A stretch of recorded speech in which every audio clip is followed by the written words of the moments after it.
안녕하세요. 인생열차입니다. 허락하지 않는 남의 사람을 내 인생의 바구니에 함께 담으면 안 되겠죠.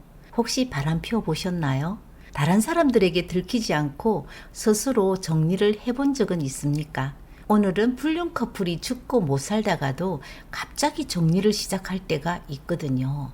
어떤 이유 때문인지 한번 알아보겠습니다. 불륜 진행 중에 만약에 배우자나 가족들에게 들켰을 때 과연 난 어떻게 할까 생각해 본 적 있나요? 누가 사람 만나면서 그런 생각하고 만나겠습니까? 그런 생각하면서 만나는 사람이 어디 있겠어요? 지금 당장 눈에 보이는 것이 없는 사람들인데 아마도 그 사람들은 난 영원히 들키지 않을 거라고 생각을 하겠죠. 하지만 들킬 수 있다는 그런 생각을 하면서 만나는 사람들도 보았습니다. 다른 사람에게 들키면 둘이 살면 되지 뭐 걱정도 팔자다라고 했죠.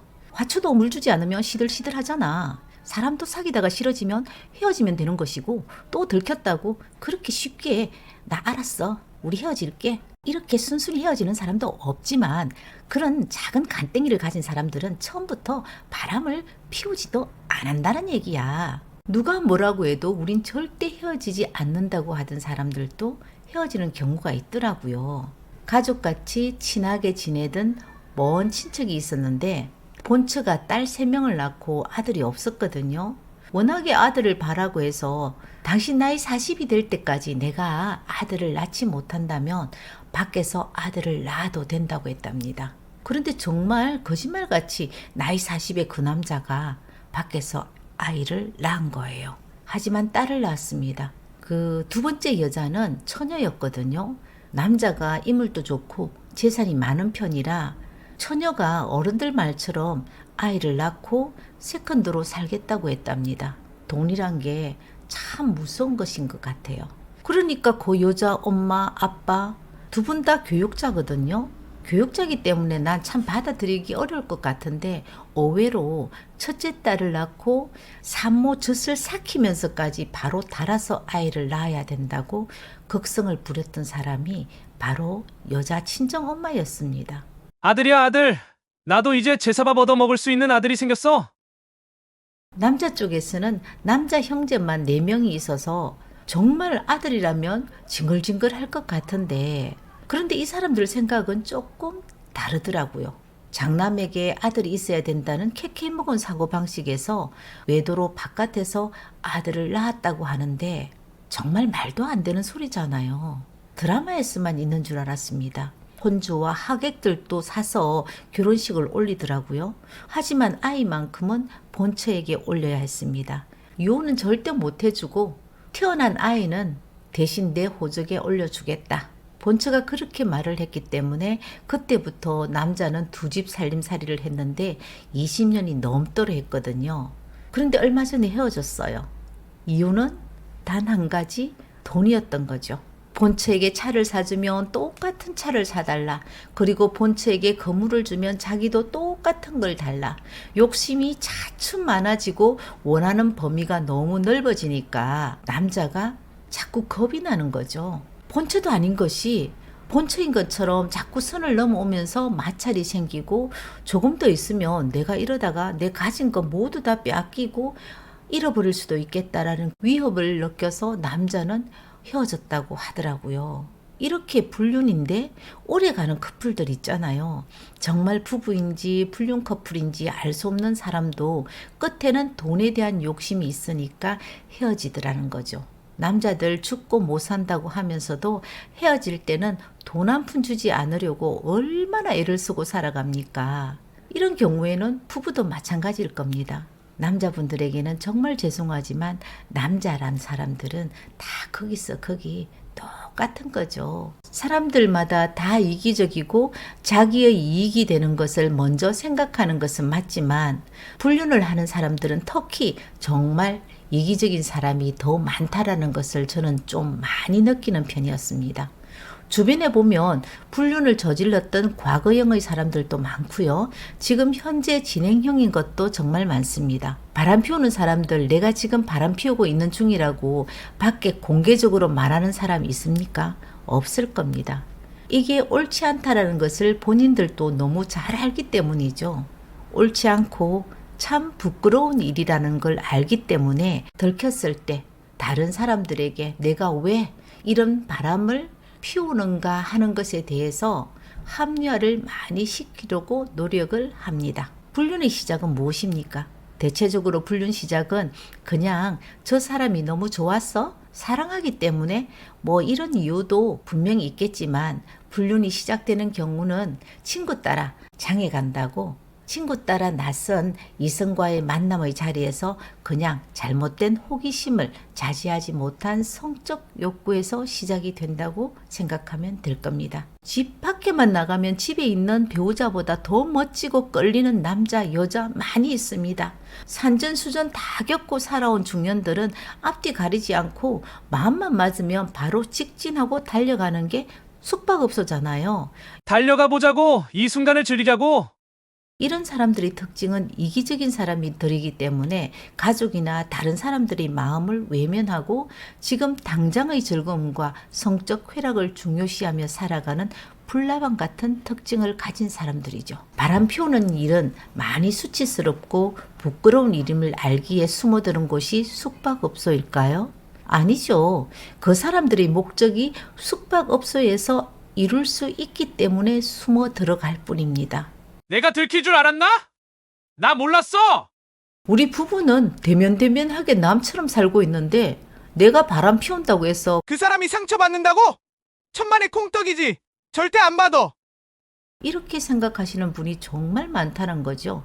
이 사람들은요, 불륜으로 배우자가 상처받았다라는 것 그 자체는 별로 중요하지 않습니다. 내가 들켰다는 사실을 억울해하는 사람들이 더 많다는 겁니다. 상대방 배우자나 내 배우자한테 발각이 되면 어떡하지? 직장에 이게 알려지면 어떡하지? 이런 생각을 하면 불륜을 못할 겁니다. 너무 겁이 나서 불륜 저지르겠습니까? 바람 피우는 사람들은 거기까지 생각을 못하는 멍청이들입니다. 당장 나의 쾌락, 당장 나의 즐거움, 당장 이 사람이 좋아서 그게 나에게는 살아가는 행복이라서 합리화하면서 눈앞에 있는 쾌락을 더 중요시하고 더 멀리까지 바라보지 못하는 거죠. 두려움과 무서움 속에서도 쾌락을 위해서 불륜을 때로는 짧게 징검다리 건너듯 폴짝폴짝 사람을 바꾸면서 짧은 불륜도 하고 유리에 오래 눌러붙은 스티커처럼 끈적거리며 떼지 못하는 불륜을 하고 살아가고 있는 거잖아요. 하지만 그런 사람들도 헤어져야 되겠다고 생각할 때가 있다고 합니다. 가끔 제정신이 돌아오면 두 사람에게 미래가 없다고 느낄 때 이제 헤어져야 되겠다는 생각을 한다고 합니다. 옛날에 내 친구가 그랬거든요. 저 남자와 나에게는 미래를 꿈꿀 수 없다고 생각을 하고 정리를 해야 되겠다고 다짐을 해보았지만 이놈의 더러운 몸정이 무엇인지 내 인생을 송두리째 삼키고 있는 것을 보고도 정리하지 못하고 질질 끌려가면서 살아간다고 했습니다. 40년 전에 가정부도 있고 운전기사까지 있는 작지만 알찬 사업체를 하고 있는 집 아들과 연애를 했는데 남자가 알고 보니 아이가 둘이 있는 유부남이었습니다. 이혼을 하고 결혼을 하자. 조금만 기다려달라는 말을 믿고 3년을 기다렸지만 언제나 돌아오는 말은 믿고 조금만 더 기다려달라고 했답니다. 더 이상은 안 되겠다라고 헤어지자고 말하면 남자는 그때마다 언제나처럼 나는 우리 마누라한테 사랑은 눈꼽만큼도 없고 부부관계 안 한 지도 벌써 너무 오래돼서 기억도 안 난다. 그리고 나는 우리 마누라가 바람을 피워도 나는 아무 상관이 없다. 나는 감정이 없어. 다른 남자 만나서 좀 갔으면 좋겠다. 우리는 껍데기만 부부다. 내가 곧 이혼해서 올 테니까 그때 우리 결혼을 하자고 하던 남자의 손에는 이혼 서류가 아닌 셋째 아이 출생 신고 서류를 들고 있더래요. 친구는 참 요란스럽게 극단적인 선택을 해서 온 동네 소문이 날 수밖에 없었거든요. 입장 바꿔서 생각을 하면 그 남편이 불륜했다는 사실을 알은 그 본처는 얼마나 배신감에 힘이 들었겠습니까? 그렇지만 그 남편의 여자는 정말 간단하게 이혼을 해줬습니다. 아이들은 난 안 데리고 갈 테니 너희들이 키우면서 잘 살아봐. 냉정할 만큼 그렇게 쿨하게 떠난 겁니다. 그래서 내 친구는 애를 키우게 된 거죠. 처음에는 전처 자식 키우면서 살아도 좋다고 했습니다. 그런데 한 분은 학교 모임에 와서 친구를 만났는데 운전기사가 딸린 차를 타고 왔더라고요. 부잣집에 시집 갔다고 하더만 정말 자랑이라도 하듯이 부잣집 사모님으로 나타났습니다. 그런데 얼굴이 왜 저래? 이렇게 말할 정도로 얼굴이 너무 폭삭 사가 있어서 깜짝 놀랐습니다. 명품 가방을 들고 있는 손은 방금 밭일하다 온 시골 아낙네 손이었죠. 가족이 함께 일하는 가족형 회사였는데 나중에 알게 된 사실이지만 가정부는 결혼과 동시에 그만두게 하고 시동생 둘하고 직원들, 시부모, 아이 밥을 삼시세끼를 혼자서 다 하고 산다고 했습니다. 운전기사의 눈은 친구 남편의 눈이 되었고요.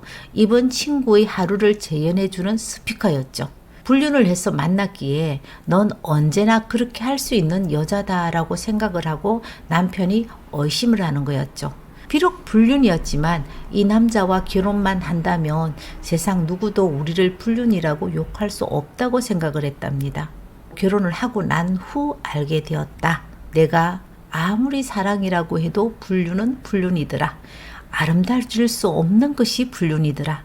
더 이상 아이를 낳지 않겠다는 남편과 전처 아이 키우면서까지 이 남자를 놓지 못하는 것은 진정한 사랑이 아니라 길들여진 몸종이 아닐까 그런 생각을 해봤다라고 했습니다. 내가 꿈꾸는 미래는 없다라는 것도 그때 알았답니다. 그때 알았을 때 헤어져야 했는데 이렇게 살고 있는 내가 너무 후회스럽고 바보 같다라고 했습니다. 사랑하기 때문에 불륜을 할 수도 있겠죠. 하지만 그런 사람들에게는 다 목적이 있을 수 있습니다. 목적이 돈일 수도 있고요. 성관계의 파트너일 수도 있습니다. 이런 관계에 있는 남자와 여자는 끝까지 관계를 유지할 수 있을까요? 남자들은 여자가 정내미가 떨어질 때는 만날 때마다 오빠 이거 사줘 저거 사줘 이렇게 선물 타령을 하는 여자, 만날 때마다 돈 달라는 여자, 이렇게 보채는 여자는 남자들이 어느 순간에 가면 싫어진대요. 남자 가진 거 쏙쏙 빼먹는 여자, 이 여자 뭐야? 이렇게 생각이 들면서 정이 떨어져서 헤어졌다는 남자가 있듯이 여자 역시 난 이 남자에게 뭐야? 어디 보자. 주파나를 한번 튕겨볼까? 이거 내가 손해네 하고 생각하고 남자와 끝을 내는 여자들도 정말 많이 보았습니다. 제가 본 커플 중에서 제일 이해가지 않는 커플이 있었는데 여자는 디스크가 있는 50대 여자였습니다. 남자는 정말 건강한 30대 후반이었고요. 여자가 돈이 좀 많기는 했지만 누구도 불륜 커플이라고 생각을 못했거든요. 그냥 축이 잘 맞는 사장이고 직원이구나 라고 생각을 했는데 여자가 남자에게 평일이든 주말이든 함께 하자고 문자며 카톡, 전화가 올 때마다 이 여자와 헤어져야겠다고 생각을 했다고 합니다. 가정을 버리면서까지 살 생각이 남자는 없기 때문이었죠. 남자 바보 아니잖아요. 하지만 여기에서 남자가 너무나 큰 실수를 한 겁니다. 이 만남이 영원할 줄 알았죠. 집에 와이프가 뭐 하는 여자며 아이는 몇 살이며 어디에 사는지 자기의 모든 것을 속없이 풀어놓고 살았는 게 잘못이었습니다. 이것도 좋을 때 얘기죠. 지금 등 돌리고 헤어질 때는 모두가 약점이 될 수밖에 없는 거잖아요. 부부 사이에도 비밀이 있는데 불륜 관계에서 자기 것을 지키지 않고 모두 공유하는 것은 참으로 어리석은 일입니다. 이 커플 어떻게 되었을 것 같아요? 지금껏 돈 주고 차 사주고 내가 투자한 것이 얼마인데 내가 좀 필요할 때 전화하면 전화도 안 받고 나를 거절하네? 내가 비록 나이는 많지만 이거 금전적으로 내가 완전 손해보는 장사네 라고 생각을 했겠죠. 넌 나에게 이러면 안 되지. 그래서 선택한 것이 니 죽고 나 죽자였습니다. 남자 와이프에게 사진이 전송되고 아파트 공동 출입구에 전단지가 붙고 여자가 완전 미친 짓을 해서 두 집 모두 파탄이 났습니다. 이때 제가 느낀 것이 확실하게 불륜은 미래가 없는 것이구나. 언젠가는 누구 한 사람만 손해보는 것이 아니라 불륜 커플 모두의 삶을 통째로 잃어버리는 것이 불륜이구나 라는 생각을 했습니다. 불륜 커플이 스스로 정리하기는 힘들지만 헤어지는 이유는 돈, 정신이 들 때 우리에게는 미래가 없구나 하는 생각과 만남이 권태로워질 때 계산기를 두들겨 보니까 어라, 이 여자, 이 남자 뭐야? 내가 완전 손해다라고 느낄 때 들키지 않고 관계를 스스로 정리한다고 했습니다. 이런 말이 생각나네요. 세상에는 영원한 비밀은 없다. 남의 것을 탐하는 도적질을 하려거든 들키지는 말아야지. 그런 자신 없으면 바르게 살아라고 했던 친정아버지 말이 생각이 납니다. 오늘 영상 어땠나요? 마음에 드셨다면 구독, 좋아요, 알림 설정 부탁드립니다. 다음 영상으로 찾아올게요. 감사합니다.